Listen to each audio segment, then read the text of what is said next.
15 फरवरी 2015, जगह सहारनपुर, तनिष्क का शोरूम और 10 पुलिस वाले शोरूम में घुसते हैं। लोग कुछ समझ आ पाता कि ये पुलिस वाले असली है नकली, उससे पहले तनिष्क शोरूम से करीब 10 करोड़ रुपए की लूट होती। पुलिस आती है, नाकाबंदी करती है, गिरफ्तार कर पाते, पकड़ पाते उससे पहले जो बदमाश होते हैं वो नोटों की जो गड्डी है हवा में उछालना शुरू करते हैं। पुलिस पहुंचती है उनके पास, उससे पहले लोग लूटने के लिए आ जाते हैं और इसी का फ़ायदा उठा के जो गैंगस्टर होते हैं, जो बदमाश होते हैं, वो फरार हो जाते हैं। नमस्ते, मेरा नाम है ब्रजेश तिवारी और आप देखना मेरे साथ शुरू कर चुके हैं ब्रजेश संग बतकही चौक का ये स्पेशल एडिशन है जिसमें हम किस्से और कहानियों की बात करते हैं। आज किस्सा उस गैंगस्टर, उस बदमाश का जिसका नाम मुकीम काला के किस्से के बारे में हम शुरू करें उससे पहले उसकी एक कहानी हमने आपको शुरू में बताई कि कैसे फिल्म स्टाइल में उसने लूट के वारदात को अंजाम दिया था। लेकिन ये शुरू होता है किस्सा उसकी उम्र के 16 साल से। 16 साल एक छोटे से अपराध में जेल जाता है। चूँकि उम्र कम, अपराध छोटा, तो जल्द ही जेल से बाहर आ जाता है। लेकिन शायद ये जो उसके जेल जाने का सिलसिला था उसे खुद में पता था कि अब ये बढ़ने वाला है। ऐसे में मुकीम काला पानीपत की तरफ, हरियाणा की तरफ रुख करता है और एक व्यापारी के यहाँ काम करना शुरू करता है। उम्र कम थी, चेहरा मासूम था। ऐसे में व्यापारी के करीब आ जाता है और व्यापारी उसके करीब आके उस पर विश्वास करने लगता है। लेकिन इसी बीच में मुकीम काला छोटी मोटी गड़बड़ियाँ करना शुरू करता है और ये बात समझ जाता है कि अगर आपको कुछ बड़ा करना है तो आपको गैंग बनाना पड़ेगा, साथी बनाने पड़ेंगे। एकला चलो रहे से कुछ नहीं हो सकता। साल 2010 में वो व्यापारी के करीब 19 लाख रुपए लूटता है एक अपने सहयोगी पे। ऐसे में पुलिस पकड़ती है और करनाल जेल में मुकीम काला को बंद करती है। करनाल जेल में वो उसके लिए सजा का दौर था या फिर उसको पावर मिलने वाली पावर सेंटर था, ये एक अलग बात है, क्योंकि वहाँ पे उसकी मुलाकात मुस्तफ़ा से होती है। मुस्तफ़ा जो पश्चिमी उत्तर प्रदेश में अच्छा रसूख रखने वाला, अच्छा गैंग चलाने वाला एक व्यक्ति, जो करनाल जेल में उसकी मुलाकात होती है।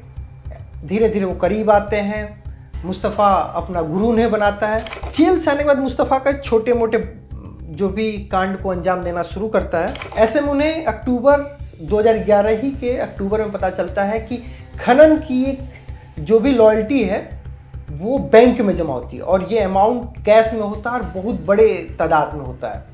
तो वो इसको लूटने का प्लान बनाते हैं और उसको लूटते हैं। इस लूट के अंजाम देने के कारण दिसंबर 2011 में मुस्तफ़ा इनकाउंटर में ढेर होता है। उसके बाद मुकीम काला के लिए भी उसको भी ये भुना लेता है। गैंग्स ऑफ कैराना नाम से अपने गैंग को डेवलप करता है, मुस्तफ़ा के नेटवर्क को इस्तेमाल करता है। लेकिन इस इनकाउंटर के बाद, दिसंबर 2011 के इनकाउंटर के बाद जून 2013 तक धीरे धीरे पैसे की तंगी भी मुकीम काला को होने लगी और पैसे की ज़रूरत महसूस होने लगी। ऐसे में वो एक पेट्रोल पंप को लूटने का प्लान बनाता है और ये बात पुलिस को पहले पता चल जाती है कि मुकीम काला किसी पेट्रोल पंप को लूटने वाला है। पुलिस अपनी पूरी फील्डिंग सेट करती है वहाँ पे। मुकीम काला पहुँचता है, पुलिस पहले से फील्डिंग सेट करके बैठी थी और ऐसे में जब पुलिस ने देखा तो फायरिंग होती, ओपन फायर होता है और मुकीम काला की गोली से सीओ के गनर को गोली लगती है और उनकी मौत हो जाती है। अब पुलिस का गुस्सा और 7वें आसमान पे चढ़ जाता है कि मुकीम काला को अब कैसे भी गिरफ्तार करना है। ये 2013 के बाद मुकीम काला फिर कुछ दिन शांत रहता है, अंडरग्राउंड रहता है। ऐसे में फिर दिन आता है 15 फरवरी 2015। प्रदेश में सपा की सरकार होती है और जगह सहारनपुर एकदम वेस्ट का एरिया जहाँ से दिल्ली, हरियाणा कई बॉर्डर छूते हैं। वहाँ पे तनिष्क का शोरूम, पुलिस के ड्रेस में कुछ लोग जाते हैं और तनिष्क के शोरूम को लूटते हैं और 10 करोड़ रुपए के आसपास की ये लूट होती है। पुलिस पहुंचती है, नाकाबंदी होती है, घेरा जाता है, अनाउंस किया जाता है। उसी में फिल्मी स्टाइल में नोट की गड्डी उड़ा के मुकीम काला वहाँ से फरार होने में कामयाब होता है। पुलिस लगातार 2-3 नाकामी के बाद अब जो गुस्सा था वो 7वें आसमान पे था। पूरी तरीके से नेटवर्क सेट किया जाता है, नेटवर्किंग किया जाता है कि मुकीम काला को कैसे भी गिरफ्तार करना है। ऐसे में समय आता है अक्टूबर 2015 में मुकीम काला दिल्ली से उसे लोनी जाना था, नोएडा गेट पे उसे गिरफ्तार किया जाता है। और गिरफ्तारी के बाद मुकीम काला के साथ एक सबसे जो चीज़ होती है कि उसे कभी भी एक जेल में ज़्यादा दिन नहीं रखा जाता। हर 3 साल में उसके जेल को बदला जाता था। बदलते बदलते साल 2021 में वो चित्रकूट जेल पहुंचता है और चित्रकूट जेल में एक दिन खबर आती है कि जेल के अंदर ओपन फायर हुआ और मुख्तार अंसारी के गुर्गे महराज को गोली लगी है, सीना छन्नी हो गया है।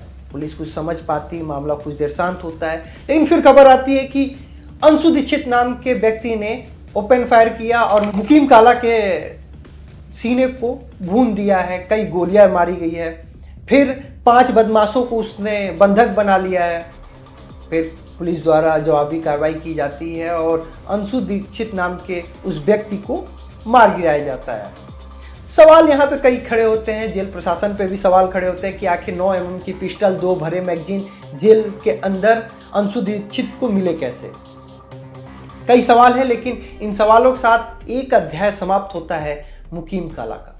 तो मुकीम काला का ये अध्याय, ये किस्सा आपको कैसा लगा कमेंट करके जरूर बताइएगा और अपने दोस्तों को वीडियो फॉरवर्ड कीजिएगा ताकि उन्हें भी पता चले मुकीम काला के बारे में। मुझे दीजिए इजाज़त, नमस्कार।